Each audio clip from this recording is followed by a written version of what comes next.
जय हिंद दोस्तों, स्वागत है आपका हमारे YouTube चैनल में। तो आज की वीडियो में हम लेकर आए हैं आपके लिए यहाँ पर हिंदी साहित्य के बहुत ही महत्वपूर्ण क्वेश्चन। अपनी जो टेस्ट सीरीज चल रही है उसी का ये अपना पार्ट 7 है, तो वीडियो को पूरा अवश्य देखना है। बहुत ही महत्वपूर्ण ये आपके यहाँ पर क्वेश्चन आंसर हैं और यहाँ पर अपन 50 क्वेश्चन कवर करते हैं। हर एक टेस्ट सीरीज में 50 क्वेश्चन यहाँ पर कंप्लीट करते हैं। तो ये अपनी 7वीं टेस्ट सीरीज है। बहुत ही महत्वपूर्ण क्वेश्चन है। आपको यहाँ से जो है पता चल जाता है कि कितने क्वेश्चन आपसे सही बनते हैं और कितने गलत होते हैं। तो चलिए स्टार्ट करते हैं आज का अपना ये वीडियो। सभी लोग वीडियो को लाइक कर लें। अगर आप चैनल पर पहली बार आए हैं तो चैनल को सब्सक्राइब कर लें, बेल आइकन दबाएं, ऑल पर क्लिक करें ताकि ऑल वीडियो की जानकारी आपके यहाँ तक पहुंचे। ज़्यादा से ज़्यादा वीडियो को शेयर करें और वीडियो को लाइक करना ना भूलें। तो चलिए आज का अपना यहाँ पर फर्स्ट क्वेश्चन है, डाक बंगला किसकी रचना है? डाक बंगला किसकी रचना है? आंसर बनता है कमेंट में आप जरूर बताएं। यहाँ पर सही आंसर आपका जो होगा कमलेश्वर राइट आंसर है। अगला क्वेश्चन क्या है, देखिए, हिंदी कहानियों में प्रत्यगाभास यानी कि फ्लैशबैक शैली का प्रयोग सर्वप्रथम किसने किया है? तो जो फ्लैशबैक शैली रहती है हिंदी कहानियों में, सर्वप्रथम इसका प्रयोग किया है किसने किया है? महत्वपूर्ण क्वेश्चन है और 4 विकल्प हैं, जयशंकर प्रसाद, कमलेश्वर, ज्ञानेंद्र कुमार या चंद्रधर शर्मा गुलेरी। तो आपका सही आंसर है चंद्रधर शर्मा गुलेरी जी ने इन्होंने सर्वप्रथम फ्लैशबैक शैली का उपयोग किया था। रस खान का पूरा नाम बताना है यहाँ पर क्वेश्चन नंबर 3। रस खान का पूरा नाम क्या है बताइए?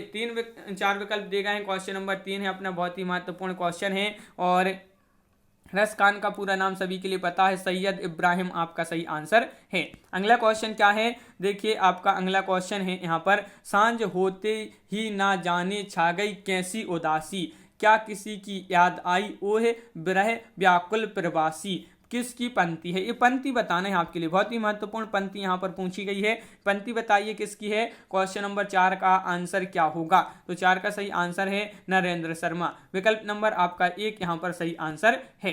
अगला क्वेश्चन क्या पूछा गया है, हे कोटि चरण, हे कोटि बाहु, हे कोटि रूप, हे कोटि नाम, तुम एक मूर्ति प्रतिमूर्ति कोटि, ते कोटि मूर्ति तुमको प्रणाम। किसकी पंक्ति है ये पंक्ति बताना है। क्वेश्चन नंबर 5 का सही आंसर बताना है। तो 5 का सही आंसर है आपका सोहनलाल द्विवेदी, आपका सही आंसर है सोहनलाल द्विवेदी जी की ये पंक्ति है। अगला क्वेश्चन क्या है, तो देखिए, अंधकार दूर था झांक रहा सूर था, कमल डोलने लगे कोस खोलने लगे, दिवस के विकास में किरण के प्रकाश में गोलियां दमक उठी, बर्छियां चमक उठी जौहर काव्य में। ये पंक्तियां किसकी हैं? ये पंक्तियां बताना है किसकी हैं। तो क्वेश्चन नंबर 6 का सही आंसर है, 6 का राइट आंसर क्या है? विकल्प नंबर सी यानी कि श्याम नारायण पांडे। श्याम नारायण पांडे की ये पंक्ति है। अगला क्वेश्चन है क्या है, चेहरों के जंगल संवादहीन नाटक के रचनाकार का नाम बताइए। चेहरों के जंगल, चेहरों के जंगल जो संवादहीन नाटकों के रचनाकार बताना है। तो क्वेश्चन नंबर 7 का भी राइट आंसर है आलोक शर्मा। आलोक शर्मा आपका यहाँ पर सही आंसर है। अगला क्वेश्चन है क्या है, देखिए अगला क्वेश्चन है, गोविंद वल्लभ पंत आधुनिक साहित्य के किस काल के लेखक हैं? गोविंद वल्लभ पंत बताना है। क्वेश्चन नंबर 8 का सही आंसर, 8 का राइट आंसर क्या है? तो आपका यहाँ पर सही आंसर है प्रसादोत्तर, आपका सही आंसर है। विकल्प नंबर डी आपका सही आंसर है।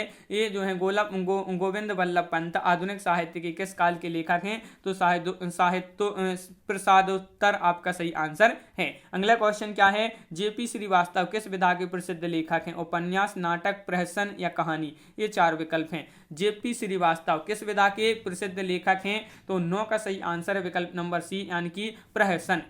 प्रहसन आपका यहाँ पर सही आंसर है। और मुन्ना मर गया विनोद रस्तोगी की यह रचना किस विधा में आती है? कहानी में, एकांकी में, संस्मरण में, प्रहसन में। 4 विकल्प दिए गए हैं। क्वेश्चन नंबर 10 है, महत्वपूर्ण क्वेश्चन है आपका और 10 का सही आंसर है आपका एकांकी। एकांकी में यह आती है, बिल्कुल सही। ये किसकी रचना है? विनोद रस्तोगी। अगला क्वेश्चन क्या है, देखिए, मराठी उपन्यास का हिंदी अनुवाद पूर्ण प्रकाश चंद्र प्रभा किसका किया हुआ है? ये बताना है आपके लिए। मराठी उपन्यास का हिंदी अनुवाद पूर्ण प्रकाश चंद्र प्रभा किस का किया हुआ है? तो क्वेश्चन नंबर 11 का सही आंसर आपका यहाँ पर भी राइट आंसर भारतेंदु हरिश्चंद्र आपका सही आंसर है। अगला क्वेश्चन क्या पूछा है, नदी यशस्वी है उपन्यास की रचनाकार कौन है? नरेश मेहता, राजकमल चौधरी, श्रीलाल शुक्ल, अमृतलाल नागर। क्वेश्चन नंबर 12 का सही आंसर बताना है और 12 का राइट आंसर है आपका नरेश मेहता। विकल्प नंबर 1 आपका यहाँ पर सही आंसर है। कानों में कंगना कहानी के लेखक कौन है? तो लेखक बताना है। कानों में कंगना क्या है? ये एक कहानी है। क्या है? कहानी है। और इसके जो लेखक हैं वह कौन है? तो इसके लेखक हैं कौन?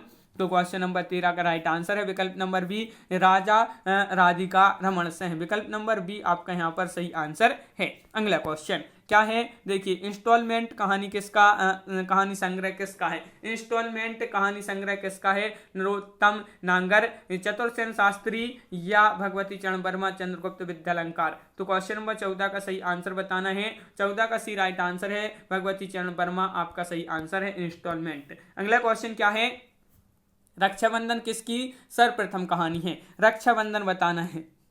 तो क्वेश्चन नंबर 15 का सही आंसर क्या होगा, बताइए रक्षाबंधन किसकी सर्वप्रथम कहानी है। और ए तो किसकी सर्वप्रथम कहानी है, ए क्वेश्चन नंबर 15 का आपका एक विशंभर नाथ शर्मा कौशिक आपका सही आंसर है। विकल्प नंबर एक राइट आंसर है।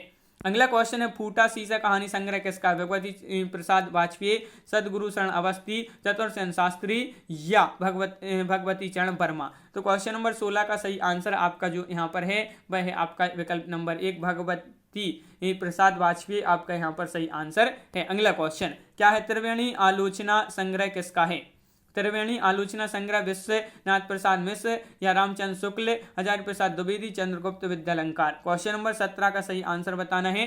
17 का राइट आंसर विकल्प नंबर बी रामचंद्र शुक्ल आपका यहाँ पर सही आंसर है। अगला क्वेश्चन है 10 तस्वीरें जगदीश चंद्र माथुर की रचना किस विधा में शामिल है, कहानी में, नाटक में, संस्मरण में, इंटरव्यू में। ये आपके 4 विकल्प दिए गए हैं। 10 तस्वीरें जगदीश चंद्र माथुर की रचना है और किस विधा में शामिल है, तो 18 का राइट आंसर आपका विकल्प नंबर सी यानी कि संस्मरण। संस्मरण आपका यहाँ पर सही आंसर है। अगला क्वेश्चन, प्रेमचंद जी के साथ 2 दिन इंटरव्यू विधा के लेखक कौन है। तो इसके लेखक पूछा है आपसे क्वेश्चन नंबर 19 में। 19 का सही आंसर है आपका यहाँ पर क्या होगा, राइट आंसर बनारसी दास चतुर्वेदी आपका यहाँ पर सही आंसर है। प्रेमचंद जी के साथ 2 दिन इंटरव्यू विधा के लेखक जो कौन है वह है बनारसी दास चतुर्वेदी। अगला क्वेश्चन क्या है, देखिए निराला की पत्र साहित्य विधा में संग्रह का श्रेय किसे दिया जाता है। निराला की पत्र साहित्य विधा में संग्रह का श्रेय जो दिया जाता है, क्वेश्चन नंबर 20 का सही आंसर आपका यहाँ पर है क्या है, राइट आंसर डी यानी कि जानकी वल्लभ शास्त्री आपका यहाँ पर सही आंसर है। विकल्प नंबर डी आपका सही आंसर है। तूफानों के बीच रांगे राघव की रचना किस विधा की है, रेखा चित्र, कहानी, संस्मरण, रिपोर्टाज। ये 4 विकल्प हैं। क्वेश्चन नंबर 21 का सही आंसर यहाँ पर बताना है। 21 का राइट आंसर आपका यहाँ पर है क्या है, डी यानी कि रिपोर्टाज आपका यहाँ पर सही आंसर है। अगला क्वेश्चन है परंतु और चूंकि लेकिन इत्यादि शब्द व्याकरण के अनुसार किस कोटि के हैं, कौन सी कोटि के हैं, सर्वनाम, विशेषण, विकारी, अविकारी। तो क्वेश्चन नंबर 22 का राइट आंसर आपका डी राइट आंसर है, अविकारी शब्द अविकारी कोई कोटि के हैं। विकल्प नंबर डी राइट आंसर। सोने का पर्यायवाची शब्द नहीं है, नहीं है कौन सा नहीं है ये बताना है। तो कनक, कंचन, स्वर्ण, रजत। तो 23 का सही आंसर आपका विकल्प नंबर डी यानी कि रजत। रजत आपका यहाँ पर सही आंसर है, ये सोने का पर्यायवाची नहीं है। अगला क्वेश्चन, चूंकि शब्द व्याकरण की दृष्टि से क्या है, चूंकि शब्द व्याकरण की दृष्टि से क्या है। तो क्वेश्चन नंबर 24 का सही आंसर बताना है। तो क्वेश्चन नंबर 24 का सही आंसर है समुच्चय बोधक। समुच्चय बोधक आपका यहाँ पर सही आंसर है, बिल्कुल सही, समुच्चय बोधक। अगला क्वेश्चन है क्या है, वह स्वभाव से उदार है। इस वाक्य में से कौन, इस वाक्य में से का प्रयोग किस अर्थ में हुआ है। वह स्वभाव से उदार है, इस वाक्य में से का प्रयोग किस अर्थ में हुआ है। तो 25 का सही आंसर है आपका विकल्प नंबर सी, प्रकृति और स्वभाव के अर्थ में। प्रकृति और स्वभाव के अर्थ में इसका प्रयोग हुआ है। अगला क्वेश्चन, हिंदी में कुल मूल सर्वनाम कितनी है। क्वेश्चन नंबर 26 का सही आंसर बताना है। 26 का राइट आंसर आपका क्या होगा, 9, 10, 12, 11। तो 11 आपका सही आंसर है। 26 का डी आपका राइट आंसर है। अगला क्वेश्चन है, कुमाऊनी बोली और मंडयाली बोली को बोलियों के किस विभाग में रखा जाता है। कौन सा वह विभाग है जो जिसमें इनको रखा जाता है, ये आपके लिए बताना है। तो आपका 27 का सही आंसर है विकल्प नंबर 1 यानी कि पहाड़ी हिंदी। पहाड़ी हिंदी में कुमाऊनी बोली और मंडयाली बोली को रखा जाता है। अगला क्वेश्चन है, द्रविड़ भाषा परिवार में कौन सी भाषा नहीं आती, नहीं होती है, इसमें शामिल नहीं है। तो कौन सी नहीं है ये बताना है आपके लिए। क्वेश्चन नंबर 28 का सही आंसर। तो मलयालम, गुजराती, कन्नड़, तमिल। तो 28 का सही आंसर आपका गुजराती आपका सही आंसर है। गुजराती जिन्होंने बताया है उनका सही आंसर यहाँ पर है। उच्चारण काल के आधार पर स्वर के कितने भेद हैं, उच्चारण काल के आधार पर बताना है। तो क्वेश्चन नंबर 29 का सही आंसर आपका यहाँ पर जो है वह सी राइट आंसर है, यानी कि दो आपका यहाँ पर सही आंसर है, 2 राइट आंसर है। विकल्प नंबर सी आपका राइट आंसर है 29 का। अगला क्वेश्चन है निपात के प्रयोग से होता है। निपात के प्रयोग से होता है तो क्या होता है? क्वेश्चन नंबर 30 का सही आंसर बताइए। 30 का राइट आंसर बताना है तो 30 का सही आंसर आपका डी राइट आंसर। वाक्य के भाव में विशेष अंतर आता है, वाक्य के भाव में विशेष अंतर आता है निपात के प्रयोग से। अगला क्वेश्चन देखिए, जगन्नाथ दास रत्नाकर कृत उद्धव शतक किस विधा की रचना है? महाकाव्य, खंड काव्य, मुक्तव्य, मुक्तक काव्य या गीत काव्य? ये 4 विकल्प हैं। क्वेश्चन नंबर 31 का सही आंसर बताना है। 31 का राइट आंसर होगा खंड काव्य। क्या है? खंड काव्य है। उद्धव शतक ये किसकी रचना है? जगन्नाथ दास रत्नाकर जी की। अगला क्वेश्चन है कि श्याम नारायण पांडे कृत हल्दीघाटी पद्य विधा के अंतर्गत किस प्रकार की रचना है? मुक्तक या खंड काव्य, प्रबंध काव्य या गीति काव्य? ये 4 विकल्प आपके दिए गए हैं। क्वेश्चन नंबर 32 का सही आंसर बताना है। 32 का राइट आंसर क्या है? सी राइट आंसर है, यानी कि प्रबंध काव्य आपका यहाँ पर सही आंसर है। प्रबंध काव्य राइट आंसर है। भारत भारती किस प्रकार का काव्य है? भारत भारती गीति काव्य, मुक्तक काव्य या प्रबंध काव्य, खंड काव्य? ये 4 विकल्प दिए गए हैं। क्वेश्चन नंबर 33 है। 33 का सही आंसर है आपका यहाँ पर विकल्प नंबर बी, यानी कि मुक्तक काव्य आपका सही आंसर है भारत भारती। अगला क्वेश्चन क्या है? अगला क्वेश्चन देख लेते हैं। नरेश मेहता कृत नदी यशस्वी है की विधा क्या है? इसकी विधा क्या है? क्वेश्चन नंबर 34 में विधा बताने हैं आपके लिए। तो कहानी संग्रह, एकांकी, कविता संग्रह, उपन्यास, ये 4 विकल्प दिए गए हैं। क्वेश्चन नंबर 34 का जो सही आंसर है आपका वह है विकल्प नंबर आपका यहाँ पर 34 का विकल्प नंबर डी, यानी कि उपन्यास आपका सही आंसर है। अगला क्वेश्चन है शुक्ल की रचना चिंतामणि में किस प्रकार के निबंध हैं? ऐतिहासिक, वर्णनात्मक, समीक्षात्मक, मनोविकार? ये 4 विकल्प दिए गए हैं। क्वेश्चन नंबर 35 का राइट आंसर बताइए। महत्वपूर्ण क्वेश्चन पूछा गया है, शुक्ल की रचना चिंतामणि में किस प्रकार के निबंध हैं? तो 35 का सही आंसर है डी, यानी कि मनोविकार। मनोविकार आपका यहाँ पर सही आंसर है। अगला क्वेश्चन इनमें से क्या है बताइए कि इनमें से महात्मा गांधी के जीवनी लेखक में कौन नहीं है? कौन नहीं है ये आपके लिए बताना है। तो बताइए क्वेश्चन नंबर 36 का सही आंसर आपका यहाँ पर क्या होगा? तो घनश्याम दास बिड़ला या सुशीला नायक होगा यहाँ पर का कालेलकर या अमृत राय? ये 4 विकल्प दिए गए हैं। क्वेश्चन नंबर है आपका यहाँ पर 36 और 36 का सही आंसर है आपका यहाँ पर विकल्प नंबर डी, यानी कि अमृत राय। अमृत राय आपका यहाँ पर सही आंसर है। महात्मा गांधी के जीवनी लेखक में कौन नहीं है? तो अमृत राय आपका सही आंसर है। अगला क्वेश्चन क्या है देखिए, दीप जले शंख बजे संस्मरण विधा का लेखक कौन है? इसके लेखक बताना है। तो बताइए इसके लेखक कौन है? 4 विकल्प आपके यहाँ पर दिए गए हैं। दीप जले शंख बजे संस्मरण विधा है ए, और इसके जो लेखक हैं क्वेश्चन नंबर 37 का सही आंसर बताना है और बी सही आंसर है। कन्हैयालाल मिश्र प्रभाकर आपका यहाँ पर सही आंसर है। कन्हैयालाल मिश्र प्रभाकर राइट आंसर। अगला क्वेश्चन क्या है? चेहरे जाने पहचाने सेठ गोविंद दास की रचना किस शैली में लिखी गई है? ये क्वेश्चन आपका महत्वपूर्ण क्वेश्चन पूछा गया है। चेहरे जाने पहचाने ये जो रचना है किसकी है? सेठ गोविंद दास जी की है। और किस शैली में लिखी गई है? संस्मरण में, उपन्यास में, रेखा चित्र में या कहानी में? तो आपका यहाँ पर सही आंसर क्या है? 38 का राइट आंसर विकल्प नंबर सी, यानी कि रेखा चित्र। रेखा चित्र आपका सही आंसर है। अगला क्वेश्चन है शांति निकेतन से शिवालिक तक ये किस विधा की रचना है? संस्मरण, यात्रा वृत्तांत, अभिनंदन ग्रंथ या रिपोर्टाज? ये आपके 4 विकल्प हैं। क्वेश्चन नंबर 39 का सही आंसर क्या होगा यहाँ पर ये बताना है। तो 39 का सही आंसर आपका सी राइट आंसर है। अभिनंदन ग्रंथ आपका सही आंसर है। प्राचीन हिंदी पत्र संग्रह इनमें से किसके द्वारा संपादित है? तो संपादित है, किसके द्वारा संपादित है ये बताना है आपके लिए।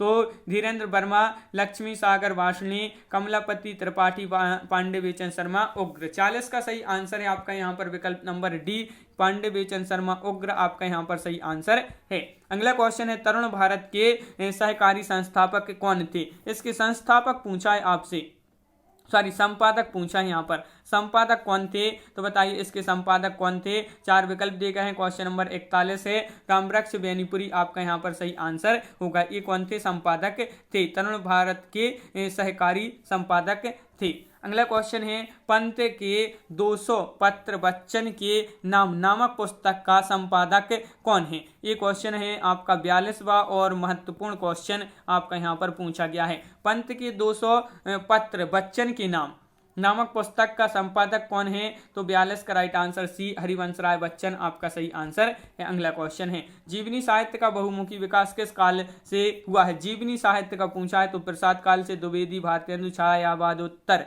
तो क्वेश्चन नंबर 43 का सही आंसर है, 43 का सही आंसर क्या है? डी, छायावादोत्तर आपका सही आंसर है। विकल्प नंबर डी सही आंसर है। अगला क्वेश्चन है, कौन सा आलोचक फ्रायडवादी और अभिव्यंजनावादी है? तो फ्रायडवादी भी है और अभिव्यंजनावादी भी है, कौन सा वह आलोचक है? तो बताइए यहाँ पर सही आंसर क्या होगा? क्वेश्चन नंबर है आपका यहाँ पर 44 का सही आंसर है। विकल्प नंबर डी यानी कि नगेंद्र, नगेंद्र आपका सही आंसर है। अगला क्वेश्चन क्या है? क्वेश्चन नंबर 45, उपन्यास के विकास के प्रारंभिक दौर में भारतीय समाज के भीतर छिपी घृणित वृत्तियों और वेश्यालयों, मंत्रालयों आदि को किसने विषय बनाया? तो ये जो विषय बनाया वह किसने विषय बनाया, ये बताना है आपके लिए। क्वेश्चन नंबर 45 का सही आंसर, तो 45 का सही आंसर है आपका यहाँ पर विकल्प नंबर डी, पांडे बेचन शर्मा उग्र आपका सही आंसर है। अगला क्वेश्चन, हिंदी साहित्य को यूरोपीय साहित्य की देन क्या है? तो हिंदी साहित्य को यूरोपीय साहित्य की देन क्या है? तो आदर्शवाद, प्रगतिवाद, यथार्थवाद, प्रयोगवाद। क्वेश्चन नंबर 46 का सही आंसर आपका यहाँ पर सी राइट आंसर, यथार्थवाद आपका यहाँ पर सही आंसर है। अगला क्वेश्चन, यथार्थवाद का विकास किस साहित्य कार्य के अवदान को माना जाता है? तो क्वेश्चन नंबर 47 का सही आंसर बताना है। 47 का सही आंसर है प्रेमचंद आपका विकल्प नंबर 1 यहाँ पर राइट आंसर है। प्रेमचंद जिन्होंने बताया उनका सही